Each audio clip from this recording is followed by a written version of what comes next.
Hi, this is Stephen Wilson, and you're watching me today on Metal Impact on the web, talking and listening to tracks from my new album, Hand Cannot Erase. Hope you enjoy it.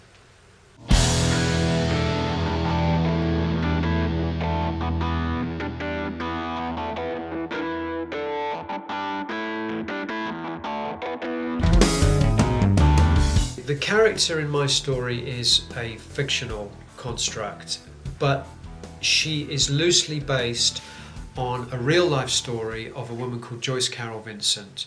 Joyce Carole Vincent was a young woman who lived in London and who died in London in her flat in North London, and her body was not discovered for more than 2 years.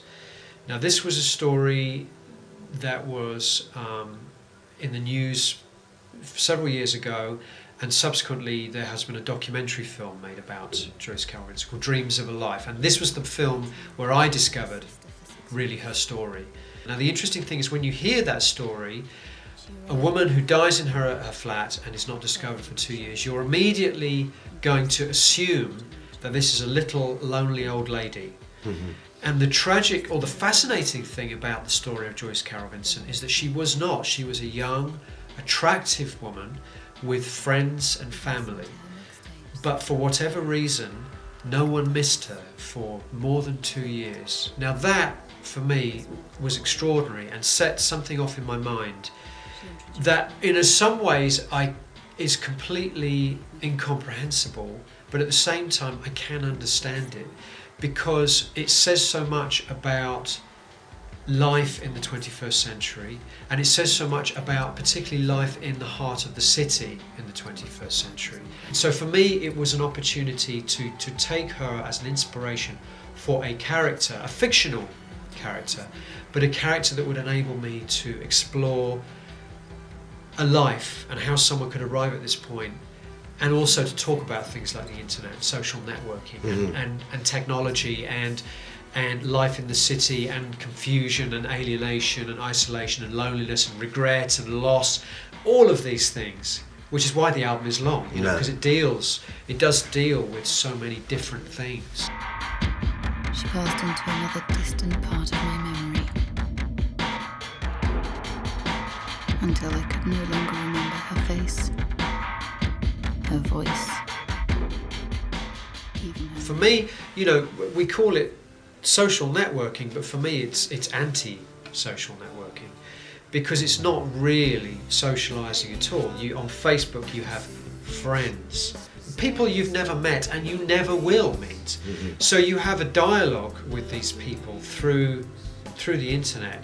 But of course, one of the problems with the internet is that a lot of people create a persona or an image for themselves which bears no connection to reality. Mm-hmm. And you are communicating with people who are not necessarily representing their true selves. Mm-hmm. And this happens all the time now, and we hear more and more tragic stories about it, about people abusing the technology. So for me, it's a very worrying development in civilization, in humanity, and I think the irony is that people become more and more disconnected, more and more isolated, and less able to really bond mm-hmm. with the rest of the human race.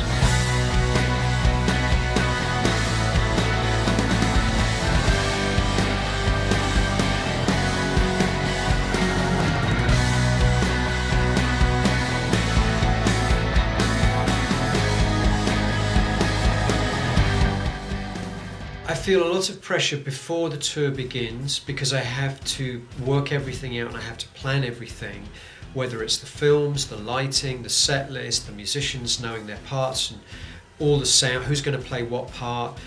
But once the show is actually up and running, it's easy.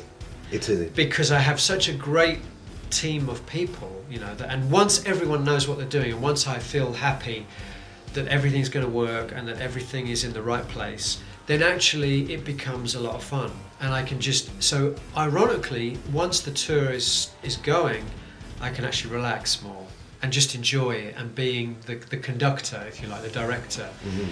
The shows that I have is kind of a mixture of it's very much planned and formatted in the sense that we have a complex kind of mixture of visuals and sound and performance. But at the same time, every show is different because there's a lot of improvisation as well.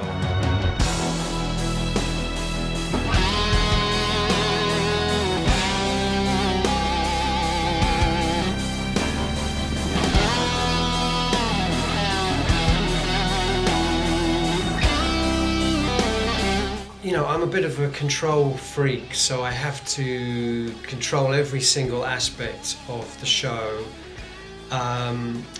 But at the same time, I do rely very much on finding fantastic people to collaborate with. So I have a fantastic sound engineer who's been with me now for almost 15 years. But for example, on my solo shows, I wanted to use quadraphonic sound. I wanted to have sound coming from behind the audience as well as from in front of the audience, and to be able to use that in a very creative way. And of course that also connects with the use of visuals and the films that we have, which are now on this new record, for example, the films are going to be even more important because it's very much a conceptual piece. Mm-hmm. So when we play the music live, there will be a combination of films, quadraphonic sound, great musicianship. So for me, it's like you say, it's the moment you walk into the concert hall, and by the way, I don't have opening acts, I don't have any support band. So the moment you walk into the concert hall, you're entering into my universe, which is all planned and it's all constructed to be a complete experience from the moment you walk in to the moment you walk out, and that takes a lot of planning.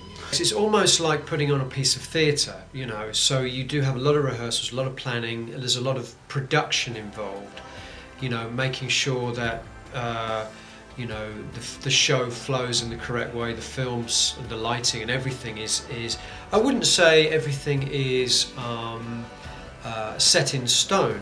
There's still a lot in the show that is improvised, particularly in the music. You know, there's still a lot in the show that can be different from one night to the next. But there's also a lot that has to be very carefully constructed, because it is like it's like a piece of cinema or a piece of theatre, and it has a flow to it, it has a structure to it.